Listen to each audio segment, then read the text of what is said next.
Hello' everyone, মই মৌচুমীয়ে পুনৰবাৰ আমাৰ চেনেলৰ অন্য এটা ব্লগছলৈ আপোনালোক সকলোকে স্বাগতম জনাইছোঁ। আশা ৰাখিছোঁ আপোনালোক সকলো ভালে আছে। আজি ৰাতিপুৱা এটা ব্লগ ষ্টাৰ্ট কৰিছোঁ।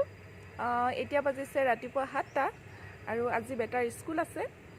এতিয়া তাৰ কাৰণে টিফিন বনামগৈ আৰু ভাত কেইটামানো বনাম। তাক মই সদায় ৰাতিপুৱা ভাতেই খুৱাই পঠাওঁ স্কুললৈ। আৰু এতিয়া মই একাপ চাহ এনজয় কৰি আছোঁ বাহিৰতে বহি। তেন্তে আপোনালোকে চাই থাকিব ভিডিঅ'টো শেষলৈকে আৰু শেষত চাই জনাবলৈ নাপাহৰিব যে আপোনালোকৰনো চাই কেনে লাগিল।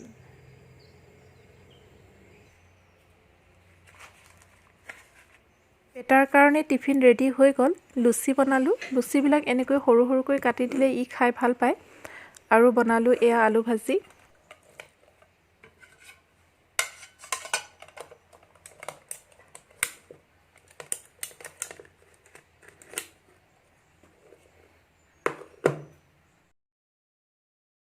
এতিয়া দুপৰীয়াৰ সময় হ'ল।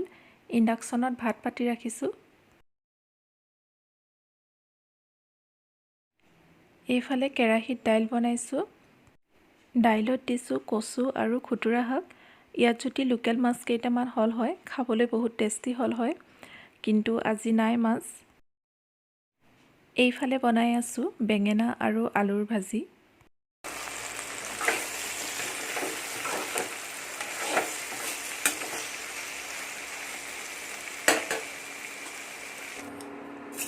এতিয়া মই গাহৰি মাংস বনাবলৈ লৈছোঁ।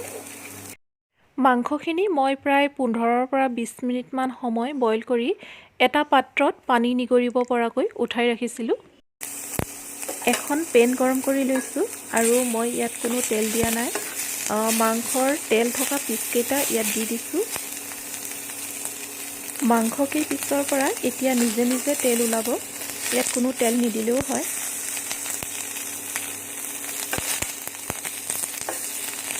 দেখিছেনে মাংসৰ পৰা নিজে নিজে কিমান তেল ওলালে। এতিয়া মই ইয়াত বইল কৰি ৰখা মাংস আৰু আলুকেইপিচ দি দিছোঁ।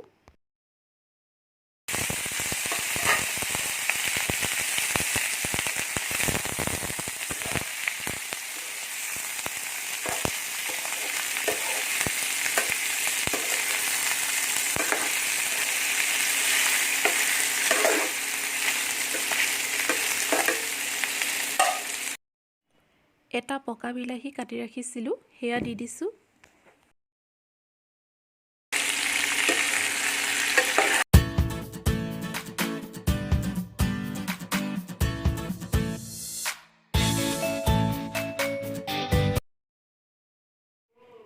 এতিয়া মই এটা পিঁয়াজ আৰু নহৰুৰ পেষ্টখিনি এড কৰিছোঁ।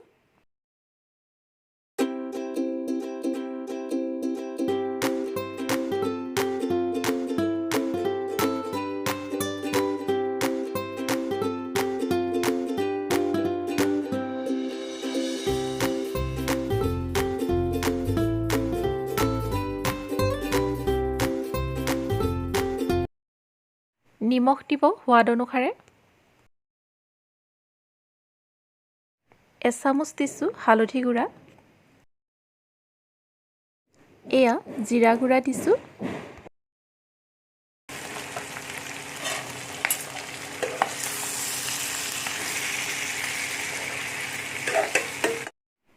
এয়া মোৰ পৰ্ক বনি হৈ গ'ল। দেখিছেনে তেল ব্যৱহাৰ নকৰাকৈয়ে ইমান ধুনীয়াকৈ গাহৰি মাংস বনাব পাৰি। আৰু এনেকৈ বনালে খাবলৈও বহুত টেষ্টি হয়। যিসকলে এনেদৰে বনোৱা নাই তেখেতসকলে এবাৰ ট্ৰাই কৰি চাব পাৰে।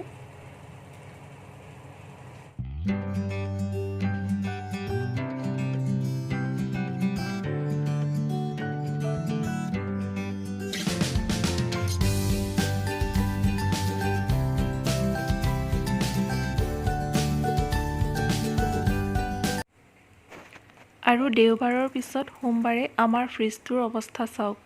শাক পাচলি থ'বলৈয়ে ঠাই নোহোৱাৰ দৰে হয়, কিয়নো হাজবেণ্ডৰ অফিচ থাকে আৰু দেওবাৰ দিনটোতহে তেখেতে ছুটি পায়। সেই গতিকে সেইদিনাই পূৰা লৈ আনে। এইফালে আমি মা বেটা স্কুল পৰা আহি পোৱাহিয়ে নাই। তাৰ আজি 12:30ত ছুটি হ'ব। তাৰ আজি কম্পিউটাৰ প্ৰেক্টিকেল এক্সাম আছে আৰু পাপাকে আনিব তাক স্কুলৰ পৰা।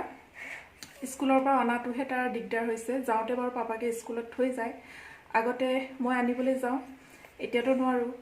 আৰু আজি দেউতাকে অফিচৰ পৰা আহি পেলাই তাক থৈ আকৌ অফিচ যাব, কিয়নো অফিচ 4টা বজাতহে ছুটি হয়। সেই গতিকে এতিয়া খানা চানা বনাই আমি মা বেটি ৰেডি হৈ আছোঁ না। দাদাৰ কাৰণে ৱেইট কৰি আছোঁ, কৈ দিয়া দাদাৰ কাৰণে ৱেইট কৰি আছোঁ, ৱেইট কৰি আছোঁ দাদাৰ কাৰণে, কৈ দিয়া দাদা আহি পোৱাই নাই, দাদা আহি পোৱাই নাই। কি কি যে কয় নহয় তাইহে জানে, আৰু ঢেৰ কিবা কিবি ক'ব বিচাৰে ন। তোমাৰ লেংগুৱেজ কোনে বুজি পাব এতিয়া? দাদা আহি গ'ল, দাদা আহি গ'ল। বেটা স্কুল পৰা আহি পাই গ'ল আৰু দাদাকক দেখি দীক্ষিয়া পুৰা খুচ। বেটিয়ে গা ধুলে এতিয়া না, আমাৰ বেটিয়ে গা ধুলে, আমাৰ বেটিয়ে গা ধুলে এতিয়া।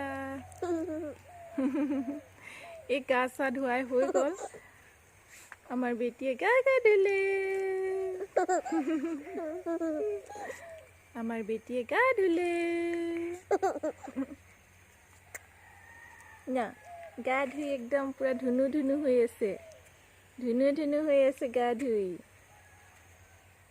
না, গা ধুই ধুনু ধুনু হৈ আছে।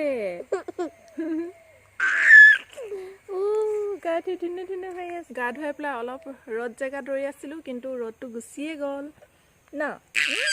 এতিয়া চাহ হৈ গ'ল, এতিয়া ভিতৰত যাব লাগিব মাম খাবলৈ।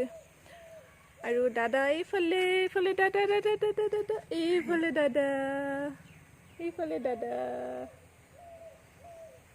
আৰু মই মিছত অৰ্ডাৰ কৰিছিলোঁ এখন কৰ্ণাৰ টেবুল, আৰু আপোনালোকৰ আগতে আনবক্সিং কৰিলোঁ। ইয়াৰ প্ৰাইচটো বহুত কমটি, 350 মান লৈছিলে।